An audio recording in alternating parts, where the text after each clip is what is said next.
बिस्मिल्लाहिर्रहमानिर्रहीम। अस्सलाम वालेकुम। मैं वकास ख़ान आज एक बार फिर नई मालूमात के साथ आपकी खिदमत में हाजिर हूँ।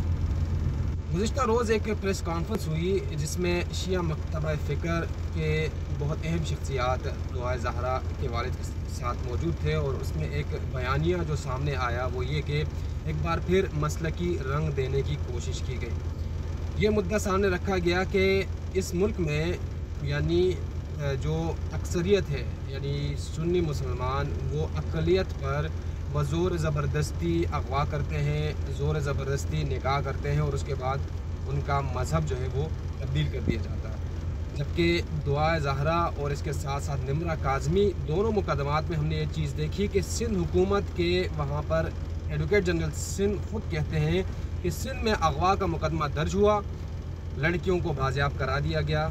अब इस केस से हमारा कोई ताल्लुक़ नहीं, अगवा का मुकदमा ख़त्म हो जाता है और इसकी कोई हैसियत बाकी रह नहीं जाती। लेकिन इसके बावजूद अदालती अहकामात जो कि सामने आए उसके बावजूद गलत किस्म के बयानात सामने आ रहे हैं, जबकि अदालत में गैर हाजिर लोग भी बड़े बड़े बयानात दे रहे हैं और अदालत को मुसलसल तनकीद का निशाना बनाया जा रहा है। और एक शख्स जो कि सादा लिबास में मौजूद था, सिंध हाई कोर्ट का सिक्योरिटी एहलकार जो कि हर मुकदमे में मौजूद होता है, उसको भी एक तनकीद की नज़र से देखा जा रहा है, मुसलसल तनकीद की जा रही है उन पर। और ये कहा, कल हमने ये सुना, कुछ लोग ये कहते नज़र आए कि उन्होंने जब लेकर जा रहे थे दुआ ज़हरा को तो बार बार ये कह रहे थे कि मैं वालिद हूँ दुआ ज़हरा का। लेकिन ये बातें सारी की सारी बातें जो है गलत बयानी पर मुश्तमिल हैं। ऐसा कुछ भी नहीं था। वो शख्स जो सफ़ेद लिबास में सिंध हाई कोर्ट में मौजूद था, वो शख्स अक्सर ऐसी जो हालत होती है जिसमें ख़ास तौर पर ख़वातीन को या ख़ास तौर पे कोई ख़ास कस्टडी आ जाए तो उसको सिक्योरिटी देना हो तो उस शख्स को तैनात कर दिया जाता है ताकि कोई तकलीफ़ न पहुँचे किसी भी कैदी को और उसको सहूलत से अदालत में पहुँचाया जाए और बाद में सहूलत से लॉकअप या गाड़ी तक पहुँचाया जाए। लेकिन तनकीद वराए तनकीद की जा रही है और अदालती अहकामात की मुसलसल खिलाफ वर्जी की जा रही है और तौहीन की जा रही है। ताहम अपडेट ये है कि कुछ कानूनी माहिरीन ये कहते नज़र आ रहे हैं कि सिंध में मुकदमा ख़त्म है, सिंध से इस मुकदमे का कोई ताल्लुक़ नहीं, अगवा का केस था, लड़कियां बाजियाब हो गई। अब मुकदमा जो है सिंध की जुरिस्डिक्शन से बाहर चला गया है और पंजाब में चलेगा। पंजाब में निकाह को चैलेंज किया जा सकता है और बाकी मामला देखे जा सकते हैं। लेकिन कुछ कानूनी माहिरीन इसमें भी बटे हुए हैं। वो कह रहे हैं कि जिस सूबे से क्राइम का आगाज़ हुआ उस सूबे का उससे कंसर्न होगा। और अब देखते हैं कि इसमें क्या सच्चाई है। और ज़ाहिर है कानूनी माहिर अगर ये बात कर रहा है तो वो किसी न किसी दलील से कर रहा होगा, ऐसे ही नहीं कर रहा। बात करते हैं गुज़िश्ता रोज़ जो प्रेस कॉन्फ्रेंस थी उसमें क्या मामला तय पाए। एक तो सबसे बड़ी डेवलपमेंट उसमें जो सामने आई वो ये आई कि मुल्क गिर एहतजाज का कहा जा रहा है कि दुआ ज़हरा और उनके अहल खाना मुल्क भर में एहतजाज करेंगे। एक तरफ तो तनकीद का निशाना बनाया गया ज़हीर को कि वो कौन सी ताकतें हैं उसके पीछे कि वो पूरे मुल्क में फिर रहे हैं और पुलिस को नहीं मिल रहा है, और दूसरी तरफ ख़ुद मुल्क गिर एहतजाज कर रहे हैं। तो इनके पीछे कौन सी ताकत है, ये एक सवाल है जिसका जवाब बहरहाल देना पड़ेगा। ज़हीर की जहाँ तक बात है तो ज़हीर के हवाले से जब अदालत में पूछा गया कि आप ये बताएं कि एक बच्चा और एक बच्ची गायब हैं, आप गिरफ़्तार नहीं कर सकते, इस सिलसिले में एक आईजी को मुअत्तल भी किया गया।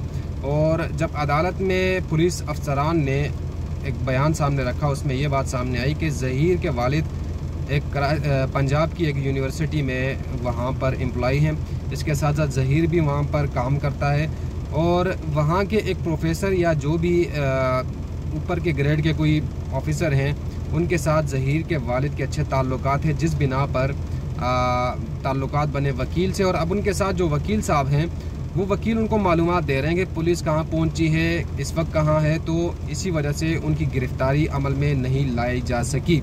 ये थे ज़हीर के ज़राए, ये थे ज़हीर और दुआ ज़हरा की रिसोर्सेज जिसको वो इस्तेमाल करते थे। सवाल ये पैदा होता है कि दुआ के मामले पर इतना हाइप क्यों क्रिएट किया जा रहा है जबकि अदालतें मौजूद हैं, अदालती कार्रवाई अभी बाकी है। सिंध से मामला तकरीबन निमट गया है, पंजाब से मामला निमट जाएगा, वहाँ पर आपको जो डॉक्यूमेंट्स, जैसे कहा जा रहा है कि क्यों नहीं डेथ सर्टिफिकेट वगैरह अदालत ने तलब किया। एक बात मैं वाज़ेह करता चलूँ कि अदालत में अगवा का केस था, जब वकील दुआ ज़हरा के वालिद की जानिब से जो वकील खड़े थे उनके पुरजोर इसरार पर मेडिकल टेस्ट करवाने का हुक्म दिया गया, वरना अदालत सिंध हाई कोर्ट ये हुक्म भी नहीं दे रही थी। उसकी वजह यह थी कि मुकदमा जब ट्रायल कोर्ट में चल रहा है तो मामलात देखेगी ट्रायल कोर्ट, जबकि Sindh high court trial court नहीं है, वहाँ पर एक सादा सा अगवा का केस था। वकील ने पुरजोर इसरार किया, जिसके बाद अदालत ने मेडिकल टेस्ट का कहा। अब अदालत की कार्रवाई अपनी जगह और बाहर, अदालत से बाहर लोगों के अदालत के हवाले से मुख्तलिफ़ किस्म के बयानात आ रहे हैं जो कि नाकाबिले बर्दाश्त हैं और तौहीन अदालत के ज़ुमरे में आते हैं, जैसे कि बर्थ सर्टिफिकेट, इसके साथ साथ निकाह नामा दुआ के वालिद और वालदा का, ये चीज़ें पेश करनी हैं ट्रायल कोर्ट में, जो कि निकाह का केस जिस अदालत में चलेगा, पंजाब में किसी भी अदालत में जब केस चलेगा वहाँ पर पेश की जा सकती हैं, न कि सिंध हाई कोर्ट में।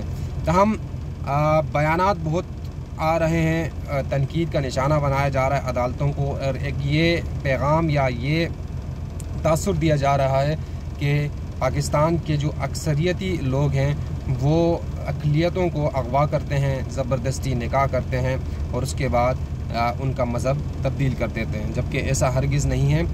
दोनों मुकदमात में, चाहे वो दुआ ज़हरा का था या निम्रा काज़मी का, दोनों बच्चियों ने ख़ुद एक बार नहीं बार बार, मीडिया पर्सन होने के नाते हमने बार बार पूछा कि आप पर ज़बरदस्ती हुई, तो बार बार लड़कियों ने ख़ुद कहा कि हम पर कोई ज़बरदस्ती नहीं हुई, हमने अपनी पसंद की शादी की है और हम सिंध से ख़ुद पंजाब गए हैं और वहाँ पर हमने निकाह पढ़ा। और बच्चियों के तासुरात जिस वक्त वो अपने शोहर के करीब होती हैं या शोहर के अहल खाना के करीब होती हैं तो बहुत खुश नज़र आती हैं। और दुआ ज़हरा से जब अदालत कहती कि आप अपनी वालदा से मिलेंगी, जबकि उनकी वालदा जो रोस्ट्रम था या जहाँ पर कटहरा जो था जिसमें दुआ ज़हरा मौजूद थी, उसके साथ ही मौजूद आंसू बहा रही थी और उस वक्त दुआ ज़हरा ने कहा कि मुझे अपनी वालदा से नहीं मिलना। सवाल ये पैदा होता है कि एक बच्ची ऐसा क्यों कहेगी, क्योंकि उसके या तो घर का माहौल ठीक नहीं है, या उसके घर में तशद्दुद किया जा रहा था, या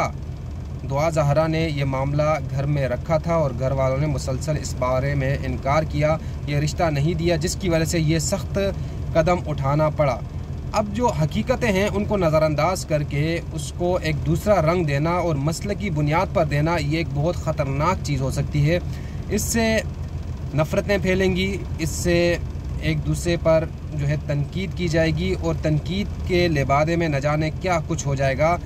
दुआ ज़हरा के वालिदैन और इसके साथ साथ निम्रा काज़मी के वालिदैन को ये सोचना चाहिए था कि जो लड़कियां घर में जिस चीज़ का तस्करा बार बार कर रही हैं, और ये भी कहा गया कि दुआ ज़हरा की वालदा को दुआ ज़हरा के जाने के बाद ज़हीर का नंबर उनके पास मौजूद था, लेकिन उसके बावजूद उन्होंने कहा कि मुझे नहीं पता कि दुआ को कौन लेकर गया है।